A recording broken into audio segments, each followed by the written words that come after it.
এখানে অনেকে রোজা রেখেও ফুটবল খেলে কবিরা গুনাহ করতেছে। তো এখন অনেক ভাই বলবেন এরা ফুটবল খেলতেছে কীভাবে গুনাহ করতেছে। আসলে ভাই আমাদের প্রত্যেকটা মুসলমানের ওই হাঁটুর নিচ থেকে ঢেকে রাখা ফরজ। তো এখানে যারা খেলতেছে অনেকে আন্ডার প্যান্ট লাগিয়ে অর্থাৎ হাফ প্যান্ট শর্ট প্যান্ট লাগিয়ে খেলতেছে, আবার অনেকে লঙ্গি হাঁটুর উপরে উঠে খেলতেছে। তো এই জন্য এদের কবিরা গুনাহ হইতেছে। আসলে ভাই ফুটবল খেলাটাও গুনাহ না, যদি হাঁটুর নিচ পর্যন্ত ঢেকে রেখে খেলে তাহলে কারোই গুনাহ হবে না। যেমন এখানে অনেকেই প্যান্ট লাগিয়ে খেলতেছে, তাদের কিন্তু গুনাহ হইতেছে না।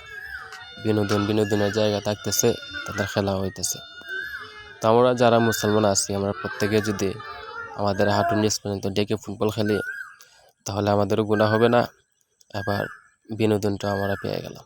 অথচ আফসোস হয় এখানে অনেকে রোজা রেখেও কবিরা গুনাহ করতেছে। আল্লাহ তাআলা তাদেরকে সঠিক বুঝ দান করুক, এই দোয়া করি।